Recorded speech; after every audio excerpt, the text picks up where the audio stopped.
Welcome to Haunted Talks, the official podcast of the Haunted Walk, offering ghost tours and paranormal adventures in Kingston, Ottawa, and Toronto, Ontario.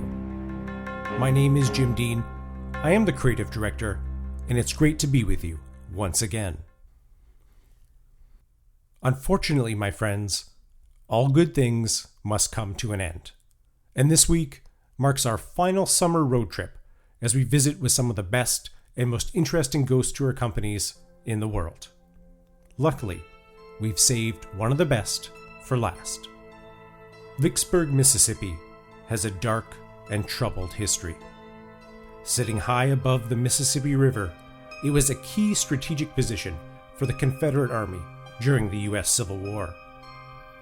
The Union attempted 2 unsuccessful assaults before laying siege to the city and bombarding it for 47 straight days. In the end, there were over 20,000 casualties. In a moment, we will be joined by Morgan Gates, owner of Haunted Vicksburg, to discuss the city's history and its many ghost stories. But before we get to that, with the ending of summer comes the fall, our favorite time of the year. The air has a bit of a chill, leaves crumble underfoot, and it gets dark, nice and early. The perfect time for ghost tours and paranormal adventures. Our schedules from now until November in Kingston, Ottawa, and Toronto are chock full of different experiences for you to try. Just this past week, we launched our latest paranormal adventure in Ottawa, The Haunting at Laurier House.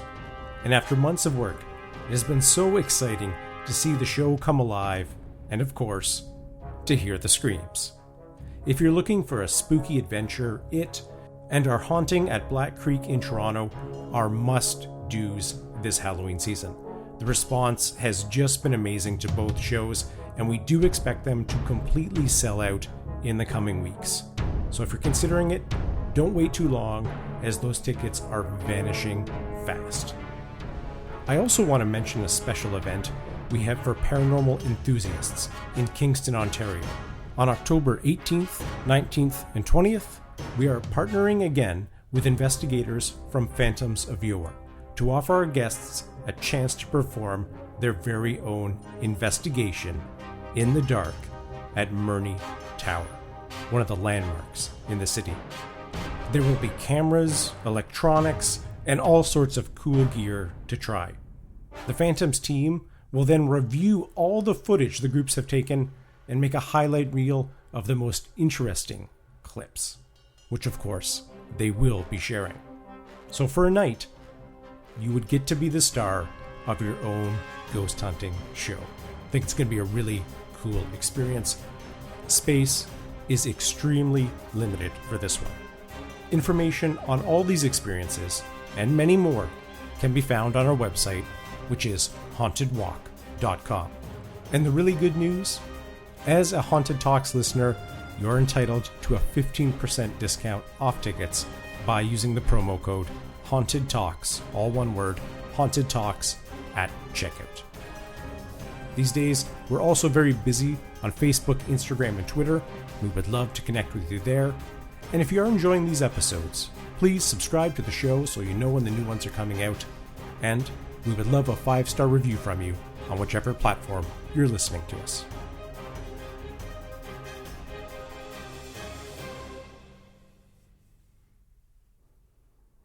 Hi, I'm Morgan Gates, and I am Haunted Vicksburg.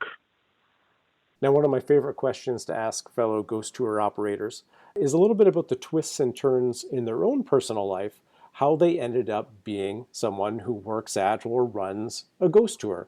What did your journey look like to end up here? Okay, well, I started off, I was born on Halloween. So I guess I always had a bit of propensity for the spooky. And I'm a lover of history. I actually spent my bulk of my career teaching history in local public school districts. And as you know, history is sort of a dark subject in certain areas. And I discovered pretty soon that the easiest way to keep a teenager's attention seconds to come up with a creepy fact. So I began to collect little stories along the way. Well, over the years, as I got down toward the end of my career, I started looking around for a way to sort of get back to my roots. In my career path, I had begun teaching history that had gone to the office, doing various administrative tasks. And so I began giving historical tours with Vicksburg's home, the Vicksburg National Military Park, turning point campaign of the Civil War. So I began being a park guide out there, and along the way, I went to Gettysburg. I got to Gettysburg and got there a little early one night and discovered I had a ghost tour. I was actually quite fascinated. And I took one of their little ghost tours up there, and we got to thinking about all the ghost tour stories we have around our town. And so a few years later, we started Haunted Vicksburg. And we've been doing it for 12 years now. Now, keeping in mind, we do have listeners all around the world, and I imagine there are many of them, myself included, who haven't had the opportunity to visit your neck of the woods yet. Could you, people who aren't sure maybe of the history or the geography or any other the key kind of components that goes into things, but in your perspective, what makes Vicksburg a great haunted city? At the beginning of the American Civil War, the President of the Union, Abraham Lincoln, put his finger on a map, put it on Vicksburg, and told his generals, Vicksburg is the key. We must have this key in our pocket. The President of the Confederate States, Jefferson Davis, who was a Vicksburg boy, by the way, told his generals, it is the nailhead holding the two halves of the South together. And the struggle was about control of the Mississippi River. So Vicksburg is high ground overlooking the Mississippi River. It was a natural defensive point.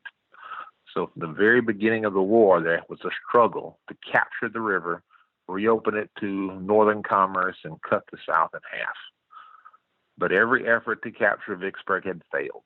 The Navy had tried, the Army had tried, and then this sort of no account little general we know today is Ulysses S. Grant, a man who had alcohol and smoking problems and had been more of a loser than he had been a winner in his life, came down here and gave it his unique twist, doing things that were completely off the books, so to speak, as far as traditional military thinking of the day. He made a thrust deep into Mississippi territory, moving fast and striking hard and capturing the Confederate defenders off guard. He assaulted the city twice, two massive assaults, losing 1,000 men the first day and 3,200 the second day. And then he laid siege to the city during the hottest time of the year. 47 days of brutal, humid summertime. The people of Vicksburg went underground. It was subjected to some of the heaviest bombardment of any North American city, as over 15,000 shells were fired into Vicksburg during the siege. The city had periodically been subjected to epidemics of yellow fever and other terrible diseases along the way. Slavery, the Trail of Tears came through here in the 1830s. So Vicksburg's just been a town with a lot of dark history around it. It's left its scars, if you will, psychic scars on the city. And I believe that those psychic scars are deep enough that they manifest themselves as in the spirits. And so Vicksburg has been called by people other than myself the most authentically haunted small town in America. Every ghost tour company has their own unique way of conducting tours or experiences. They're kind of a philosophy which they adhere to. I'm wondering, what approach does Haunted Vicksburg take in presenting the tours? We are storytellers, first and foremost. The history itself is so fascinating around here that in many cases, I call it horrible history. I mean, many of our stories are of the spirits and of encounters both old and new. I mean, many of our stories are actually experiences that people on the very tour have had. So we have a mix of historic stories from back in the day, and we have things that have happened just recently on the tour, maybe the previous season, that have worked their way into the tour. But we also have just the dark things that happen around Vicksburg, and there are many terrible things. Imagine yourself living in a city where shells are falling and you've gone down to eating rats and stuff like this. And so Vicksburg has just a rich history, and to bring that history to life is what I like to do. It has to be told, and it has to be told well. And from a very broad perspective, I guess, to try to put it in context for our listeners, how many people died in and around that area throughout the Civil War? How bad was the bloodshed? The official casualty count, which you can know are actually subject to some variations because records were not always kept as well, was just about 20,000 people. So that's not pales compared to places like Gettysburg, but it's top 10 of the Civil War right there. And plus, there was a protracted level of suffering going on for a long time, both before and after. So this was not something that was 3 terrible days or 2 terrible days. This stretched on for weeks and weeks and weeks. Just imagine how it must have ground the people down and stuff like that. So, no, okay, here comes the shells again. Oh, my God, I have to run or am I safe this time? Am I going to find food for my children tomorrow? So there's a level of suffering here that's beyond the actual death here. Just think of all the agony that went on here, just during the Civil War, but also after the Civil War and before the Civil War. We had 2 terrible yellow fever epidemics here, one in 1853 and another in 1878, which were just epic proportions there. The Sisters of Mercy, who nursed people through the 1878 yellow fever epidemic, called the place the City of the Dead after the epidemic finally passed, as they walked the empty streets and stuff like this. And that's how they became involved in the hospitals of Vicksburg in that time, because they literally took over from the doctors of the day who had all died from the yellow fever epidemics and stuff like that. So it's a place that's had an extended time of suffering. The Civil War, yes, Civil War is the first chapter. It's the big story, but there was a lot of things both before and after the Civil War that left their scars on Vicksburg. And if we were to visit Vicksburg today, what is the town like now? How many people live there? What's the architectural style of the place? What would our impressions be if we just showed up? The city is a beautiful city. It suffered in the Civil War, but surprisingly enough, much of the city actually survived because the bombardment, as terrible as it was not as powerful as our guns of the day. And so houses were damaged, but often they could be repaired.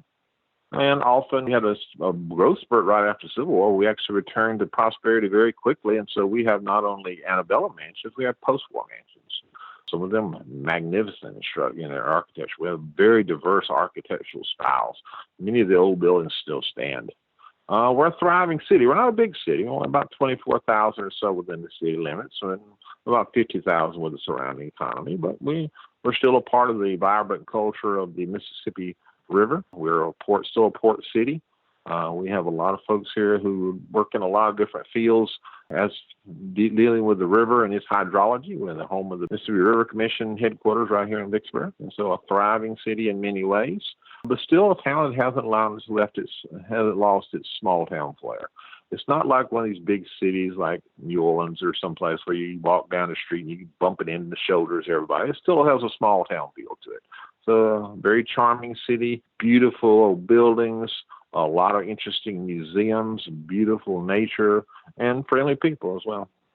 Now, given this dark history that infuses the area there, and as you've pointed out, a number of different angles of kind of the darkness that applies, I am quite excited to ask you the next question, and that is, could you share with us one of your favorite ghost stories from your tours? As an old story here, I want to share you about an Irish miner.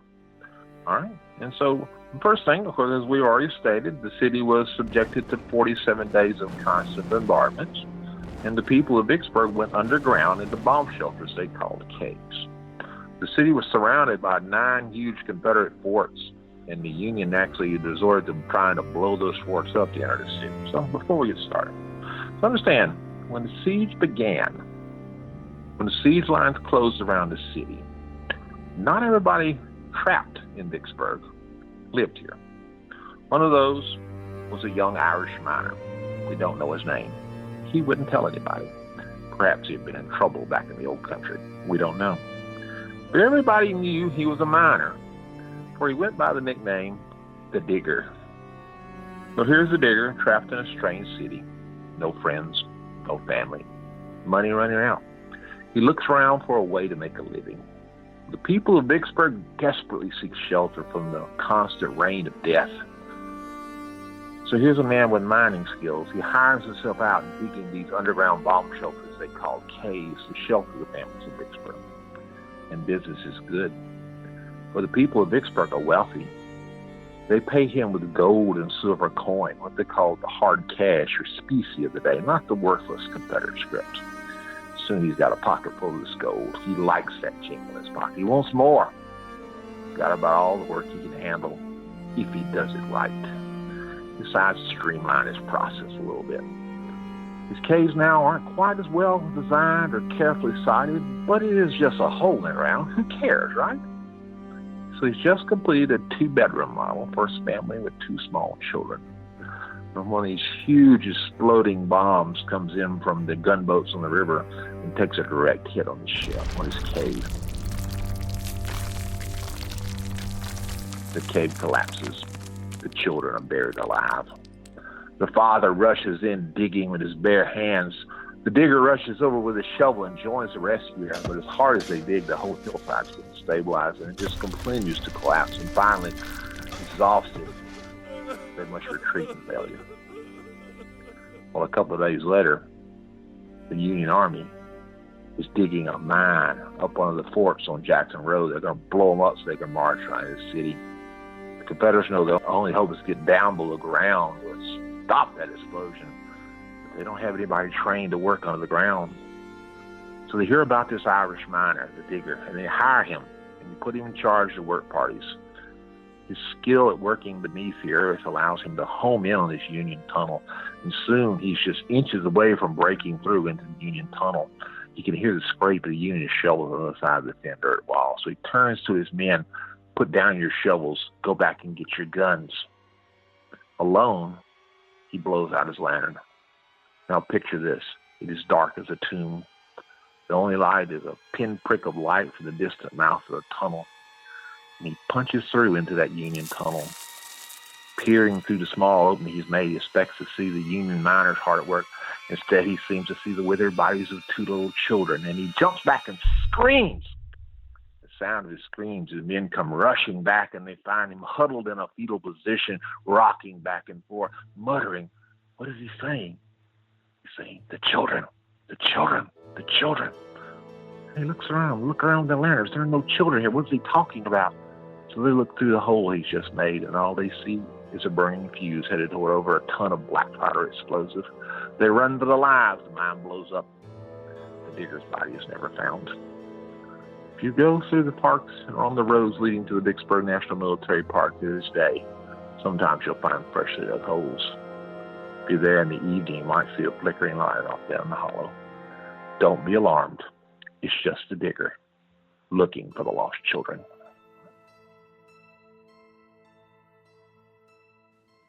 Oh boy, that one's got everything, doesn't it? Got the underground, the claustrophobia, the darkness, the children. Oh yes, the terror, the remorse of what he has done with his greed, and how he's probably caused the death of these children, and pushes him over the edge, and he sees the spirits of these children down here where there should be nothing but hardened soldiers. Just his spirit still wanders to this day. I understand you've also written a book. Could you tell us a little bit about that? So what I discovered is you can't work everything into a tour. There's so many good stories. In some cases, you have to sort of curtail. You have to keep them on the short side because you obviously just can't then drone on for hours on end. Mm-hmm. And there's some places where, for whatever reasons, where the story happened around town or something like this, it's just not convenient to work it into a tour. So people kept asking me about, well, do you have a book? And so I finally sat down and pulled together. So what we do is we take some of the stories we take are some of our other stories. We give them a lot more backstory about that. There's a story of a fellow, I call it a highwayman, who was a notorious outlaw along the Natchez Trace, which runs through this county only about 15 miles away from Vicksburg, and how he came to an untimely end there. We talk about the periodic yellow fever epidemics that hit this area. We call them the yellow-clad Grim Reaper, stuff like this. And we talk about some other stories that are just completely off the beaten track, so to speak, stories we don't talk about in our tours at all. We talk about a little church down on the edge of the county that was apparently still haunted by the original founders. And that story was actually told to me by a minister of that church at one point, who actually captured some spirits on his YouTube videos he did about doing guitar lessons. And there's a ghostly image shadowy across the camera as he's doing his guitar instruction and stuff like this. And so he was just flabbergasted when he saw this. And so he got to look around for somebody he could talk to, and he found me. And so we got in and talked. So that's a very good, interesting conversation about that one time. And so we picked up some stories, and we try to keep, the names out of it, the names of modern people. We don't want to infringe on anybody's privacy. But, of course, the historical characters, they're there, And so that's what we're really doing. And I tell people, it's funny because I've been doing this a long time, and I tell people the spirits know me. So every once in a while, usually once or twice a year, I'm not a ghost hunter myself, but I have some friends that are. And so we'll invite them to come on the tour one night with all their equipment. It brings out some stuff. And so I had a young lady one time had one of these, I call them ghost boxes, it pulls the voices and stuff out. And I was telling her a story, and she got to giggling. And she stopped, and she had to tell me, she said, the spirit is finishing your story before you are. So, and I tell people, I take that as a compliment because, in some places, they believe that, you don't really die until everybody forgets about you.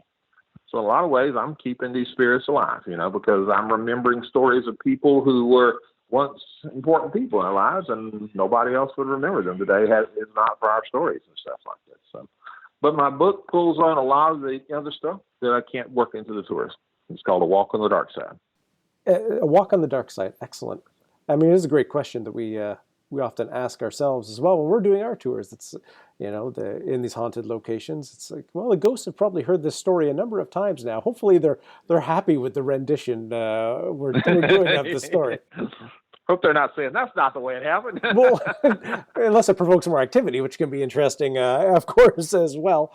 But a final question for you, Morgan, of course, is I think people are going to be very interested in coming to visit you, having heard a little bit about your tours and a little bit about the town there and the city.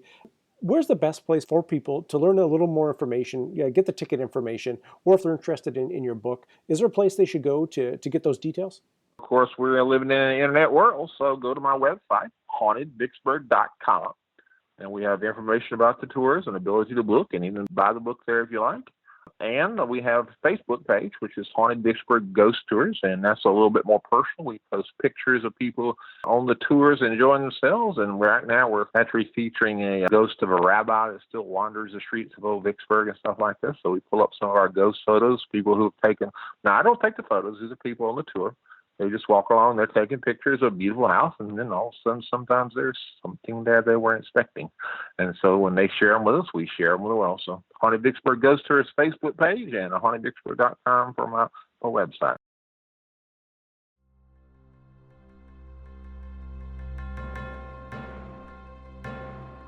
A big thank you to Morgan for joining us on the episode. Such a great accent for a storyteller. Just was a real pleasure to speak with him. As always, thanks to our Haunted Talks team, including Michelle Dennis, our outstanding audio editor, Ezra Bedeau, our summer intern, and Kevin McLeod at Incompetech.com. Information about all of our Halloween experiences, which have already started, can be found on our website, hauntedwalk.com, and be sure to use that Haunted Talks promo code at checkout to get 15% off your tickets. Be sure to follow us on Facebook, Instagram, and Twitter, all three at Haunted Walk. And if you're enjoying the show, be sure to subscribe, and we would love a 5-star review from you. Until we meet again, sweet dreams.